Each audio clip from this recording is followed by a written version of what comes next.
अस्सलाम वालेकुम प्यारे बच्चों, वेलकम टू बृहन मुंबई महानगर पालिका शिक्षण विभाग MCGM वर्चुअल क्लासरूम में आप तमाम का बहुत बहुत इस्तकबाल है। और जैसे कि आपको पता है कि स्कूल्स हमारे फिलवक्त बंद हैं, लेकिन तालीम का सिलसिला रुका नहीं है, थमा नहीं है। और जो है हम आपके सामने रोज़ ब रोज़ जो है नए नए लेक्चर्स के साथ जो है हाजिर होते हैं। तो वैसे ही आज का हमारा एक नया इंटरेस्टिंग सेशन लेकर हम आए हैं आपके साथ, और मैं हूं आपकी मौलमा शेख ज़रीन सबा। तो चलिए शुरुआत करते हैं हमारे आज के सेशन की।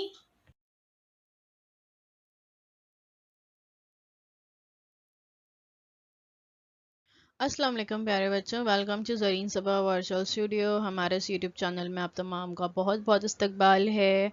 अगर आप चाहते हैं कि आगे भी आपको ऐसे ही हमारे अच्छे अच्छे वीडियोस आगे भी मिलते रहें, तो इसलिए हमारे चैनल को सब्सक्राइब करना ना भूलें। तो चलिए देखते हैं हमारा आज का टॉपिक। आज का हमारा टॉपिक है आपकी का चैप्टर साइंस 2 का चैप्टर नंबर 1, तवारुस और इर्तिका। ये इसका पार्ट 2 है। इसका पार्ट 1 हमारे यूट्यूब चैनल पर अवेलेबल है, आप वहां से उसे देख सकते हैं। स्टैंडर्ड 10 के लिए मजमून है साइंस 2। और मैं हूं आपकी मौलमा Zareen Saba from MCGM virtual classroom Mumbai.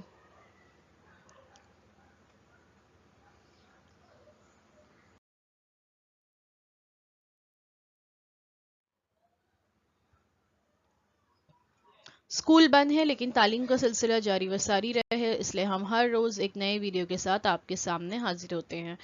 तो चलिए देखते हैं आज का हमारा टॉपिक। आज हम देखने जा रहे हैं ट्रांसक्रिप्शन, ट्रांसलेशन और ट्रांसलोकेशन के बारे में। तो जो हमारा सबक है हेरिडिटी एंड एवोल्यूशन, इसके पार्ट 1 में हमने देखे डिटेल में कि और DNA क्या होते हैं, और उसके बाद हमने देखे कि राइबोसोम्स किस तरह से क्या होते हैं, RNA क्या होते हैं। आपको पता है कि जो आपका सेल है, यानी हमें पता है कि तमाम जितने भी अजसाम रुए ज़मीन पर मौजूद हैं, उनकी अफाली बुनियादी और अफाली इकाई क्या है? सेल यानी खुलिया। और हर खुलिये में मरकज़ा होता है, मरकज़े में होते हैं DNA, जिनको हम कहते हैं डीऑक्सी न्यूक्लिक एसिड। और ये जो DNA होते हैं ये ट्रांसक्रिप्ट होते हैं या कॉपीड होते हैं कहाँ पर? mRNA पर, जो मैसेंजर RNA होते हैं वहाँ से इनका ट्रांसलेशन होता है राइबोसोम से। और tRNA यानी ट्रांसफर, जो RNA होते हैं राइबोन्यूक्लिक एसिड होते हैं, वहाँ पर किस तरह से पूरा अमल होता है चलिए देखते हैं। DNA में मौजूद जीन न्यूक्लियोटाइड RNA की मदद से खुले के अफ़आल में हिस्सा लेते हैं। हमें पता है मरकज़ा है, सेल में मरकज़ा है, मरकज़े में DNA है, DNA पर जीन मौजूद होते हैं। तो ये DNA पर मौजूद जो जीन होते हैं ये न्यूक्लियोटाइड RNA की मदद से क्या करते हैं? खुलिये के अफ़आल में हिस्सा लेते हैं। इसी तरह जिस्मानी बनावट और उसके अफ़आल पर ये काबू भी रखते हैं। जीन में प्रोटीन की तैयारी से मुतालिक मालूमात का ज़ख़ीरा होता है। जिस्मानी ज़रूरत के मुताबिक वक्तन फ़ौक्तन मुनासिब प्रोटीन जो है ये तैयार होते हैं, और इन प्रोटीन की तैयारी DNA की वजह से RNA के ज़रिए होती है। इसी को सेंट्रल डॉग्मा कहते हैं। तो what is central dogma of molecular biology? देख सकते हैं आप नीचे। DNA का रेप्लिकेशन होता है, ट्रांसक्रिप्शन होता है RNA से ट्रांसलेशन होता है और प्रोटीन तैयार होते हैं। ठीक है, यानी DNA की वजह से RNA के जरिए प्रोटीन की तैयारी होती है, और हमारी जिस्म की ज़रूरत के मुताबिक और ये प्रोटीन वक्तन फ़ौक्तन तैयार होते रहते हैं, और इसी को ही सेंट्रल डॉग्मा कहते हैं।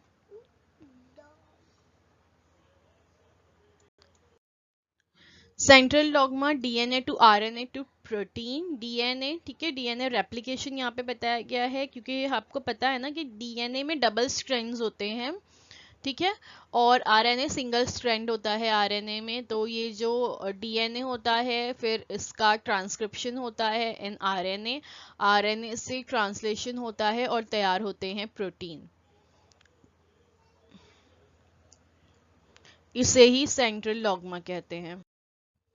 डीएनए के ऊपर जीन की जंजीर के मुताबिक एमआरएनए तैयार होता है, ठीक है। डीएनए के ऊपर जो है जैसी जीन की जंजीर होती है उसके मुताबिक वहां पर तैयार होता है एमआरएनए। मैसेंजर आरएनए जो होता है वो इसी दौरान डीएनए के दो धागों में से एक धागे का इस्तेमाल होता है। हमें पता है डबल स्ट्रैंड होते हैं डीएनए में, दो धागे होते हैं, तो उसमें से एक का इस्तेमाल होता है। एमआरएनए पर डीएनए के धागों पर मौजूद न्यूक्लियोटाइड की तरतीब एक दूसरे की तकमील करते हैं। इस तरतीब में डीएनए में थायमिन की बजाय एमआरएनए में यूरेसिल होता है। आरएनए तैयार करने के इस अमल को ही ट्रांसक्रिप्शन कहते हैं, ठीक है। यानी डीएनए से जो आरएनए तैयार होने का ये अमल है जिसमें क्या होता है एमआरएनए तैयार होता है और डीएनए के जो धागे हैं उस पे जो न्यूक्लियोटाइड की तरतीब होती है, हमने देखे है ना कि डीएनए के जो स्ट्रैंड होते हैं उस पे न्यूक्लियोटाइड एक मखसूस तरतीब में होते हैं और ये तरतीब जो है एक दूसरे की तकमील करते हैं। इस तरतीब में डीएनए में थायमिन जो होता है उसकी बजाय एमआरएनए जो है वहां पर चला जाता है, इसमें यूरेसिल होता है और इस तरह जब थायमिन की जगह एमआरएनए ले लेता है तो आरएनए तैयार करने का अमल ये होता है और इसको ही ट्रांसक्रिप्शन कहते हैं। देखिए डीएनए पॉलीमरेज रेप्लिकेशन बताया गया है, फिर उससे ट्रांसक्रिप्शन हो रहा है, ठीक है। डीएनए से क्या तैयार हो रहा है आरएनए पॉलीमर्स और फिर उसके बाद उससे प्रोटीन तैयार होते हैं। तो ये हमने पहले जो पहला अमल है ट्रांसक्रिप्शन के डीएनए से आरएनए की तैयारी वो देखे, ठीक है। ट्रांसक्रिप्शन देखिए यहाँ पे बताया गया है और डीएनए आप देख सकते हो डबल स्ट्रैंड, उसमें एमआरएनए तैयार हो रहा है। यहाँ पर आरएनए न्यूक्लियोटाइड्स आप देख सकते हो थायमिन की जगह पर यूरेसिल लेता है और क्या होते हैं एमआरएनए जो है यानी आरएनए पॉलीमर्स इस तरह से तैयार होते हैं जिसको हम ट्रांसक्रिप्शन कहते हैं। ये आपकी बुक में दी हुई तस्वीर है। खुलिये के मरकज में तैयार शुदा एमआरएनए खुलिया माया में आता है।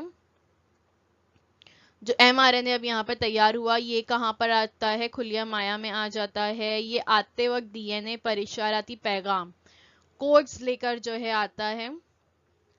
इस पैगाम में अमीनो एसिड के लिए कोड होता है। हर अमीनो एसिड का कोड 3 न्यूक्लियोटाइड पर मुश्तमिल होता है जिसको कोडॉन कहते हैं।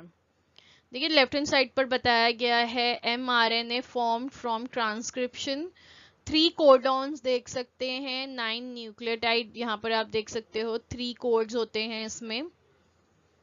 हर अमीनो एसिड का जो है 3 कोड जो है 3 न्यूक्लियोटाइड पर मुश्तमिल होता है जिसको कोडॉन कहते हैं। जेनेटिक कोड्स आप यहाँ पर देख सकते हो 3-3 की जोड़ी है। 3 basis code for 1 amino acid, ठीक है, ATG, CTA और GGC, ठीक है। तो इस तरह से हर अमीनो एसिड का कोड 3-3 न्यूक्लियोटाइड पर मुश्तमिल होता है। अलग अलग है, देखिए 3 अलग अलग हैं और इस तरह से 9 न्यूक्लियोटाइड्स होते हैं, 3 कोडॉन्स होते हैं।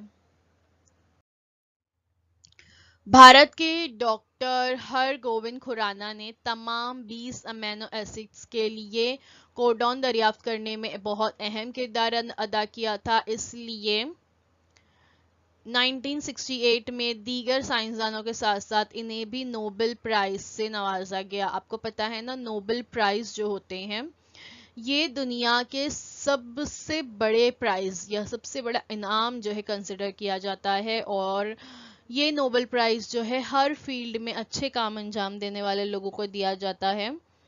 साइंस का मैदान हो, तिब का मैदान हो, अदब का मैदान हो, जिस मैदान में जिसने जो जो अच्छे काम अंजाम दिए हैं उसके लिए उनको नोबेल प्राइज मिलता है। तो 1968 में नोबेल प्राइज दिया गया था। इंडियन अमेरिकन बायोकेमिस्ट है ये, हर गोबिंद खुराना नाम है इनका, पैदाइश इनकी हुई 9 जनवरी 1922 और 9 नवंबर 2011 में इनकी डेथ हो गई। और इनके लिए जो ऊपर आपको नजर आ रहा है गूगल डूडल जो है, ये भी गूगल ने इनके एजाज में जो है निकाला था। तो इन्होंने ही सबसे पहले जो है 20 अमीनो एसिड्स के लिए अलग अलग कोडॉन दरियाफ्त किए। हर एमआरएनए हजारों कोडॉन से जो है इस तरह के बना हुआ होता है। इस पर मौजूद कोड के मुताबिक अमीनो एसिड फराहम करने का काम जो है टीआरएनए यानी ट्रांसफर जो आरएनए होते हैं उनका होता है। इसलिए जैसा कोडॉन एमआरएनए पर होता है उसके बरअक्स एंटी कोडॉन जो है वो टीआरएनए पर होता है, यानी सेम नहीं होगा, उसका अपोजिट होगा, ताकि वो एक तरतीब जो है, ठीक है समझ रहे आप, तरतीब जो है वो बनी हुई रहे। और इस अमल को ही ट्रांसलेशन कहते हैं। देखिए यहाँ पर तस्वीर में अगर आप, तो ये एमआरएनए यहाँ पर बताया गया है और ये टीआरएनए है, ठीक है। ये मरकज़ा है, मरकज़े से निकला एमआरएनए। तरतीब यहाँ पर है कोडॉन की AU, इस तरह से AUGC वगैरह जो है वो तरतीब है। और यहाँ पर ये वाले जो हैं ये टीआरएनए हैं। तो ये टीआरएनए देखिए ए के साथ यू है, अगर ऊपर ए है तो नीचे यू है, यानी उसके बरअक्स जैसे एमआरएनए पर कोडॉन है उसके बरअक्स जो है कोडॉन कहाँ पर होगा, टीआरएनए पर होगा। और इस तरह से जिसको एंटी कोडॉन कहते हैं, इस तरह से जंजीर जो है ये मुकम्मल होती है और इसको ही ट्रांसलेशन कहते हैं। टीआरएनए के जरिए लाए हुए अमीनो एसिड की पेप्टाइड बंदिश से जंजीर तैयार करने का काम आरआरएनए करता है, ठीक है। इस दौरान राइबोसोम एमआरएनए के एक सिरे से दूसरे सिरे तक एक ट्रिपलेट कोडॉन के फासले से सरकते जाते हैं, ठीक है। ये जो राइबोसोम्स होते हैं एक ट्रिपलेट कोडॉन के फासले से सरकते जाते हैं और इस अमल को ही ट्रांसलोकेशन कहते हैं। यहाँ पर ट्रांसलेशन और ट्रांसलोकेशन बताया गया है।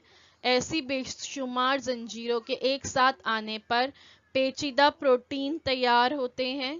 यही प्रोटीन के सालमात जानदारों की शक्ल को तय करते हैं और मुख्तलिफ अफाल भी अंजाम देते हैं, ठीक है।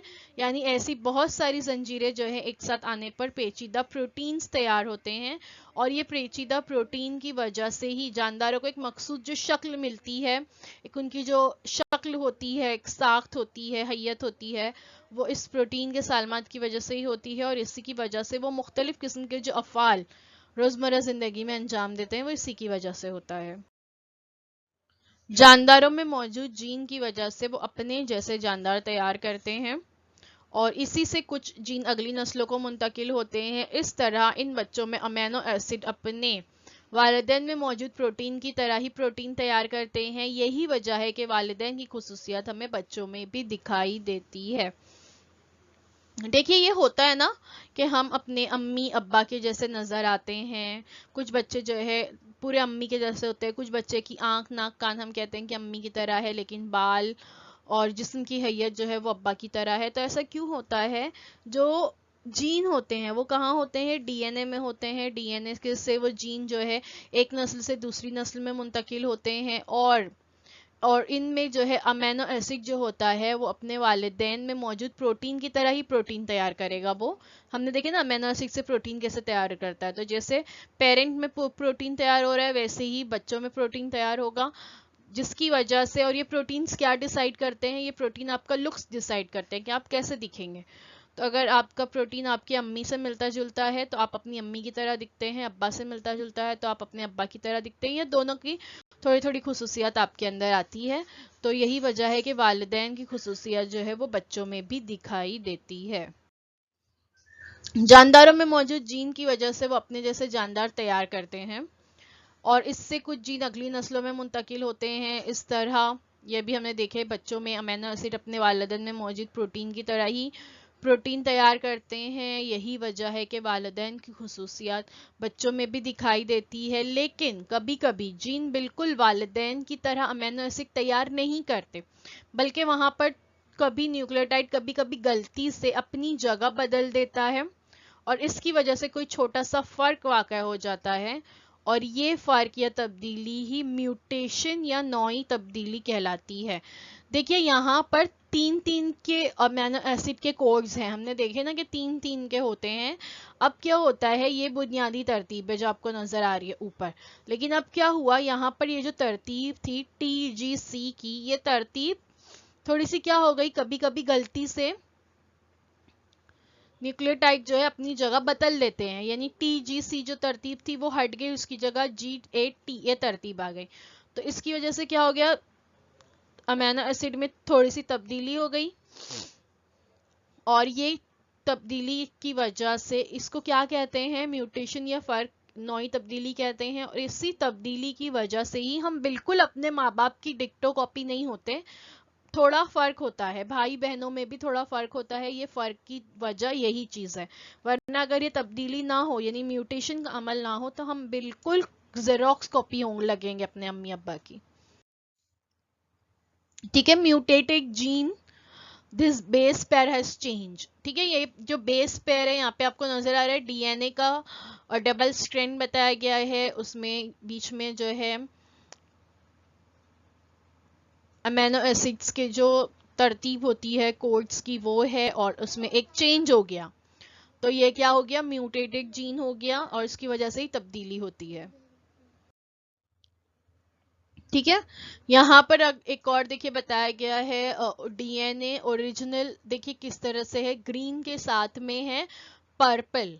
ठीक है, ग्रीन के साथ पर्पल है, ये करेक्ट कॉपी है, यानी ये ओरिजिनल है। अब इसमें म्यूटेंट कॉपी आ गया, थोड़ी सी तब्दीली हो गई, पर्पल के साथ यहाँ पे अब येलो आ गया।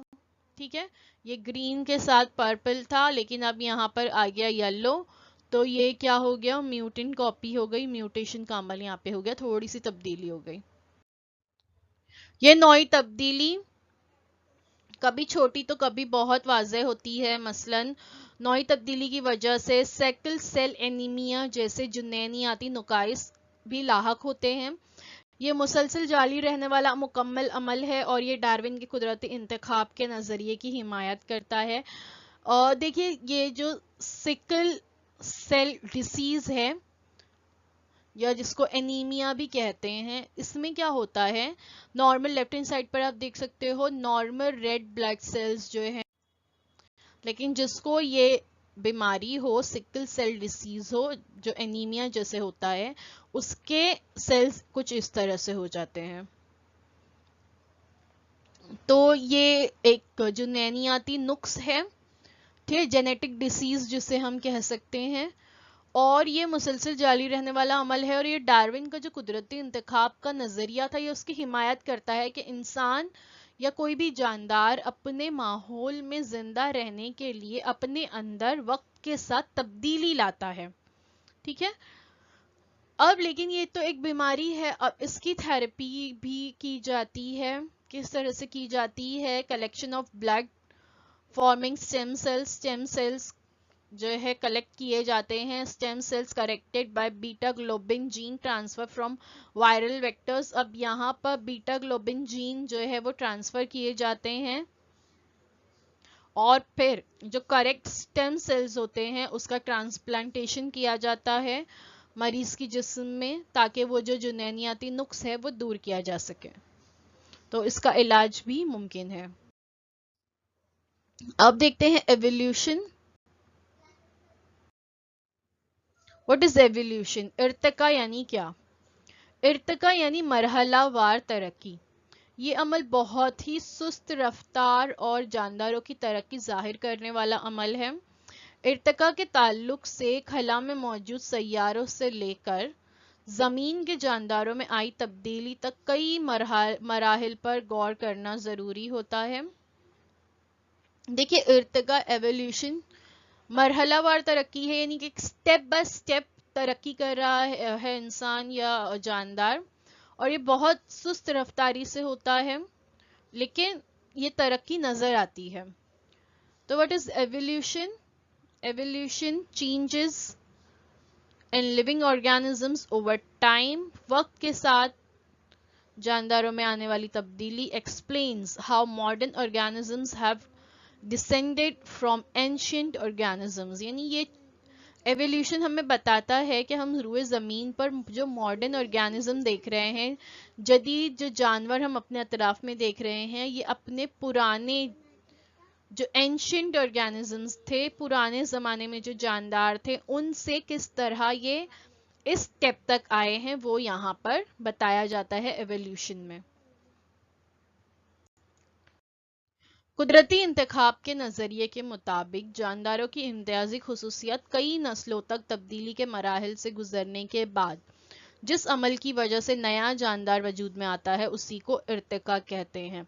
कुदरती इंतखाब का जो नज़रिया है, नेचुरल सिलेक्शन थ्योरी जो बताई गई है डार्विन की, उसके मुताबिक जानदारों की इम्तियाजी खुसूसियत जो है कई नस्लों के बाद, जैसे यहाँ पर घोड़ा जो है उसकी बताई गई है खुसूसियत, किस तरह से नस्ल दर नस्ल जो है तब्दीली आती गई एंड ओवर द टाइम एक नया जानदार फिर वजूद में आ गया और इसी को हम इर्तिका कहते हैं। नए जानदार में जो खुसूसियत होती है वो जिंदा रहने के लिए होती है, यानी वो जानदार अपने माहौल में सरवाइव कर सके, उसके मुताबिक होती है और इसको ही इर्तिका कहते हैं। तकरीबन 3.5 अरब साल पहले जमीन पर किसी भी जानदार का वजूद नहीं था। हयाती जिंदगी के आगाज में बहुत ही सादा माया तैयार हुआ होगा, यानी बताया जा रहा है कि स्टार्ट कैसे हुई होगी जिंदगी। तो 3.5 अरब साल पहले तक जमीन पर कोई भी जानदार नहीं था। बहुत ही जिंदगी का आगाज कैसे हुआ होगा, बहुत सादा सा माया होगा, लिक्विड होगा, फिर उससे नामियाती और गैर नामियाती सादा मुरक्कबात तैयार हुए होंगे। आहिस्ता आहिस्ता पेचीदा मुरक्कबात जैसे प्रोटीन और न्यूक्लियोटाइड बने होंगे। जो हमने अभी देखे डीएनए में प्रोटीन्स होते हैं, न्यूक्लियोटाइड होते हैं, ये पेचीदा मुरक्कबात है, फिर ये तैयार हुए होंगे। इस तरह मुख्तलिफ नामियाती व गैर नामियाती सादा मुरक्कबात के मिलाप से बुनियादी खुलिया तैयार हुआ होगा। उसके बाद फिर तैयार हुआ होगा एक सेल यानी एक खुलिया, और फिर कीमियाई महलूल से मिलकर उनकी तादाद बढ़ गई होगी, खुलियात में कुछ फर्क वाक़ हुआ होगा और कुदरती इंतखाब के नज़रिए के मुताबिक कुछ जानदारों की नशोनुमा अच्छी तरह हुई होगी, जबकि जो जानदार अपने अतराफ के माहौल से हम आहंग ना हो सके वो खत्म हो गए होंगे। ठीक है, ये साइंस का नज़रिया है कि इंसान की इब्तिदा कैसे हुई या ज़मीन पर ज़िंदगी की इब्तिदा कैसे हुई। बहुत 3 अरब साल पहले तकरीबन बताया जा रहा है कि नामियाती गैर नामियाती मुरक्कबात तैयार हुए, उससे पेचीदा मुरक्कबात तैयार हुए, फिर इन दोनों के मिलने से खुलियात तैयार हुए, एक जैसे खुलियात मिले, फिर उससे जो है खुलियात की तादाद बढ़ती गई और कुछ खुलियात में फ़र्क वाक़ हुआ होगा, कुछ उससे जानदार तैयार हुए। जो जानदार अपने माहौल के मुताबिक अपने आप को ढाल पाए वो जिंदा रहे, जो माहौल के मुताबिक तब्दीली नहीं ला पाए वो खत्म हो गए। फिलहाल ज़मीन पर नबातात और हैवानात की करोड़ों किस्में हैं। शक्ल और हालत के लिहाज से इनकी अपनी अपनी अलग अलग खुसूसियात हैं। खुर्दबीनी जानदार जो आंखों से नजर नहीं आते, या खुलवी जानदार जैसे अमीबा पैरामीशियम से लेकर देव हेकल वेल मछली, हमें पता है ना वेल मछली बहुत बड़ी होती है, तक इनकी वुसअत है, यानी इतनी अनवा अक़साम के जानदार हमारे अतराफ में मौजूद हैं। नबातात में या खुलवी क्लोरेला से बुलंद और बाला बरगद के दरख्त तक बेशुमार नबातात की भी किस्में हमें ज़मीन पर नजर आती हैं। ज़मीन पर चारों तरफ खत्ते इस्तिवा से लेकर दोनों कुतबैन तक जानदार नजर आते हैं। दरमियान में आपको पता है ना, ज़मीन पर दरमियान में खत्ते इस्तिवा है, एक फर्जी लाइन खींची गई है जिसको हम खत्ते इस्तिवा कहते हैं, और ऊपर का हिस्सा और नीचे का हिस्सा उसको कुतबैन यानी नॉर्थ पोल और साउथ पोल कहा जाता है। तो यहाँ पर खत्ते इस्तिवा पर, कुतबैन पर अलग अलग तरह के जानदार नजर आते हैं। हवा, पानी, जमीन, चट्टान, हर जगह जो है जानदार मौजूद है। कदीम ज़माने से ही इंसान को बहुत ही तजस्सुस रहा, यानी वो ये जानना चाहता था कि ज़मीन पर ज़िंदगी का आगाज़ कैसे हुआ होगा, फिर उसमें इतना तनाव यानी डाइवर्सिटी कहाँ से आई कि अलग अलग किस्म के जानदार पैदा हो गए। जानदारों की इब्तिदा और इनमें तरक्की पर आज तक मुख्तलिफ नज़रियात कायम किए गए हैं। इनमें जानदारों का इर्तिका यानी जानदारों का जो एवोल्यूशन है और जानदारों की जो मरहलावार तरक्की है, इस नजरिए को तमाम लोगों की हिमायत हासिल है। ठीक है। The history of life on earth, the story of evolution on our planet.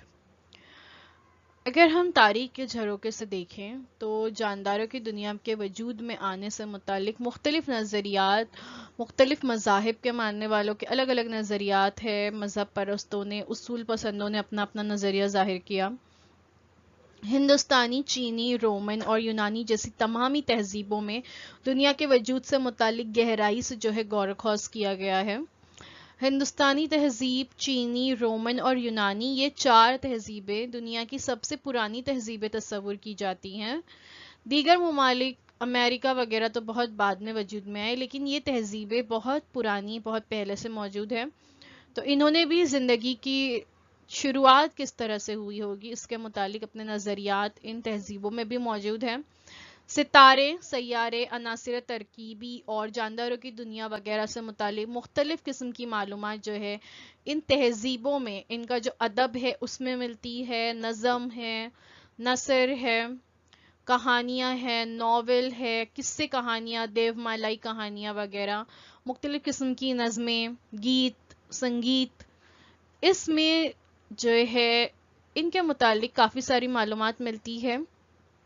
और अगर हम अपना नज़रिया देखें, जो कि हम जिसे मानते हैं कि ज़मीन पर ज़िंदगी का वजूद किस तरह से हुआ होगा, तो हमें पता है ना, कुरान भी जो है इस बात की गवाही देता है कि आदम और हवा, हज़रत आदम अलैहिस्सलाम और बीबी हवा के ज़रिए ज़मीन पर ज़िंदगी का वजूद हुआ। वहाँ से जो है इंसानी नस्ल की शुरुआत हुई और फिर इंसान पूरी रूए ज़मीन पर फैल गए।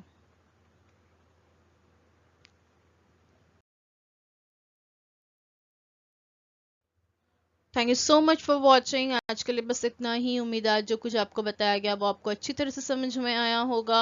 सबक हमारा यहाँ पर ख़त्म नहीं हुआ है, इसका एक हिस्सा बाकी है, वो इंशाल्लाह हम लोग अगले हफ्ते देखेंगे।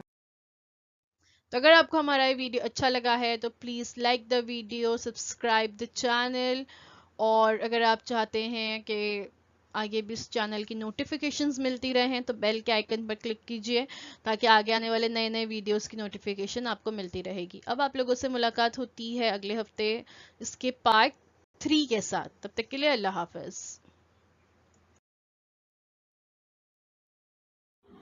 तो बच्चों, मुझे उम्मीद है जो कुछ आज आपको पढ़ाया गया वो आपको अच्छी तरह से समझ में आया होगा। और अगर आपको नहीं समझ में आया है तो हमारा ये वीडियो यूट्यूब पर भी अवेलेबल है, आप इसे दोबारा से जो है देख सकते हैं।